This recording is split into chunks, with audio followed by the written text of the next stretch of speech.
Hello everyone, myself Meghana, and now I'm going to cover Karl Marx historical materialism. So what is meant by historical materialism? Break the word historical plus materialism. So understanding history through materialistic things.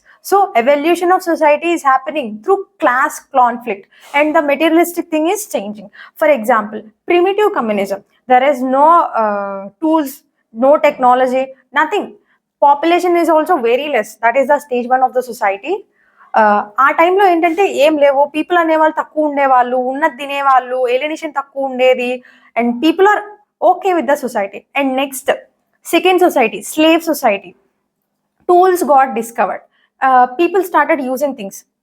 The people who are having tools emerged as masters, and who are not having the tools emerged as slaves. Class conflict between two groups.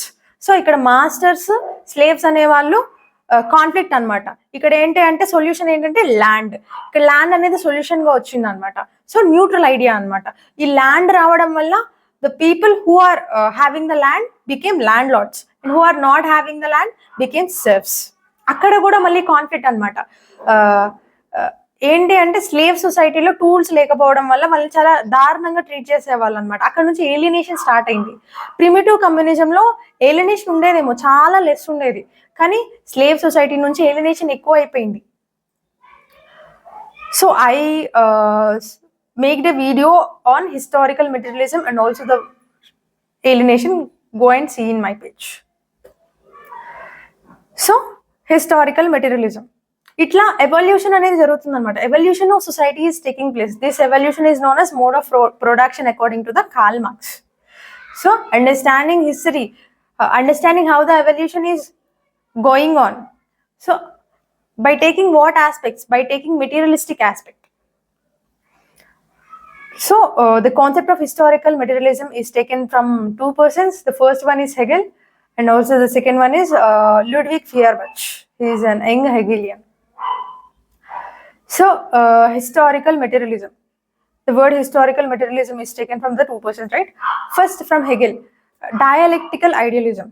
One positive idea, one negative idea result in the one neutral idea. That is called synthesis. ఆ concept అనేది చాలా బాగా నచ్చింది మన Karl Marx కి. So ఆ concept తీసుకున్నాడు. But he found ideas is not very real in the society. They are not impacted. అతను ఏంటంటే మోస్ట్లీ ఎకనామిక్ ఫ్యాక్టర్స్ గురించే చెప్తాడు. ఈ ఎకనామిక్ ఫ్యాక్టర్స్ వల్లే, వీటి వల్లే సొసైటీ అనేది ఎవాల్వ్ అవుతుంది, వీటి కోసమే అందరు కొట్టుకుంటున్నారు, వీటి వల్లే కాన్ఫ్లిక్ట్స్ అవుతున్నాయి. సో ఇక్కడ బేస్ అనేది మనకి ఇక్కడ ఏదైనా వచ్చిందంటే economic infrastructure. So economic causes mostly exploitation, class conflict, economic థింగ్సే చెప్తారనమాట కార్ల్ మార్క్స్ అనేవారు. థింకర్స్ అనేవాళ్ళు మనకి పాజిటివ్ సైడ్ నుంచి సొసైటీని చూపిస్తారనమాట. అంటే ఫంక్షనలిస్టిక్ పర్స్పెక్టివ్, అంటే ఐడియలిస్టిక్ గా చూపిస్తారు. అంటే రియాలిటీకి అలా ఉండకపోవచ్చు, కానీ మన కార్ల్ మార్క్స్ వచ్చేసరికి కాన్ఫ్లిక్ట్స్ అనేవి ఉన్నాయి సొసైటీలో, నెగిటివ్ సైడ్ ని కూడా రిప్రజెంట్ చేసి చూపిస్తారనమాట మన కార్ల్ మార్క్స్ అనేవాళ్ళు. సో ఐడియలిస్టిక్ నేచర్, ఈ ఐడియాస్ ని పెద్ద ఇదిగా అనుకోలేదు అతను. So he followed the notion of materialism from Ludwig Feuerbach. So he combined historical materialism. So dialectical materialism, dialectical అనేది హెగిల్ నుంచి తీసుకున్నారు.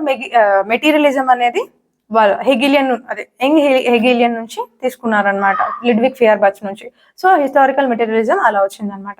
సో హిస్టారికల్ మెటీరియలిజం లో ఏంటంటే ఎకనామిక్ ఇన్ఫ్రాస్ట్రక్చర్ ఒకటి ఉంటుంది, and also the social super structure అనేది ఒకటి ఉంటుంది అనమాట. ఈ పిక్చర్ లో చూపించినట్టు అనమాట. ఎకనామిక్స్ ఇన్ఫ్రాస్ట్రక్చర్ కింద ఏమొస్తాయంటే మనకు బేసిక్ థింగ్స్ వస్తాయి. అంటే ఒక relationship between man to man, relationship between man to things, forces of production వస్తుంది, మళ్ళా కావాల్సిన టెక్నాలజీ, టూల్స్, ఇవన్నీ వస్తాయి అనమాట. ఎకనామిక్ ఇన్ఫ్రాస్ట్రక్చర్ కింద ఇవన్నీ వస్తాయి. సోషల్ సూపర్ స్ట్రక్చర్ కింద ఏమొస్తాయి అంటే society things, society related things, అంటే కల్చర్, రిలీజియన్ కానీ, ఫ్యామిలీ కానీ, కిన్షిప్ కానీ, ఇవన్నీ వస్తాయి అనమాట. So historical materialism basic theme ఏంటి అంటే, బేసిక్ ఐడియా ఏంటంటే, he says that economic infrastructure, the change in economic infrastructure leads to the change in the social superstructure. For example చెప్పుకుందాం, ఇప్పుడు బాగా సంపాదిస్తున్నారు అనుకోండి, ఎడ్యుకేషన్ అనేది social super structure. Economic infrastructure బాగా సంపాదిస్తున్నారు. సో పిల్లలు ఏంటి గవర్నమెంట్ వాళ్ళు చదవరు, ఆబ్వియస్లీ ఒక పెద్ద ఏంది నర్సరీ ₹1,00,000 కట్టి చదివేస్తారనమాట. So change in the social superstructure. అంతకుముందు వాళ్ళు పూర్ అయి ఉండొచ్చు, వాళ్ళ ఎకానమీ గ్రోత్ అయింది, వాళ్ళ ఎకనామికల్ ఇన్ఫ్రాస్ట్రక్చర్ ఇప్పుడు ఏంటంటే వాళ్ళు ఒక స్థాయిలో ఉన్నారు. సో చేంజ్ వస్తుంది. ఒక్కొక్కసారి ఏంటంటే return also will happen due to social super structure. The impact will happen in economic infrastructure. For example six అనే వాళ్ళు ఉన్నారు. వాళ్ళు ఏంటంటే వాళ్ళ రిలీజియన్ ప్రకారం వాళ్ళు ఎప్పుడు దానం చేస్తూ మోస్ట్లీ భిక్షం ఎత్తుకోరు అనమాట. వాళ్ళు they won't beg, mostly they won't beg. So definitely they will work. So intern helps in economic infrastructure. ఖచ్చితంగా వాళ్ళు వర్క్ చేస్తారు, ఖచ్చితంగా వాళ్ళు ప్రొడ్యూస్ చేస్తారు, ఇంకా వాళ్ళు ఎక్కువ దానం చేస్తారు అనమాట. సిక్స్ అనేవాళ్ళు, six religion. So the basic theme is economic infrastructure shapes social superstructure, in which intense social superstructure also helps to change economic infrastructure. So this is all about historical materialism. In short, historical materialism, understanding history through materialistic things. How the evolution is happening, how the mode of production is seen due to the class struggle. Dishim between two persons, I mean two classes. A neutral thing will come, again evolution of the society will come, again stages. Here we have stages of modes of production. There are 6 stages of modes of production. First one is primitive communism, second one is slave societies, the third one is feudal society, the fourth one is capitalistic, and the fifth one is socialistic society, and the sixth one is communistic society. All these types of society I'm going to cover in next class, mode of production. Thank you.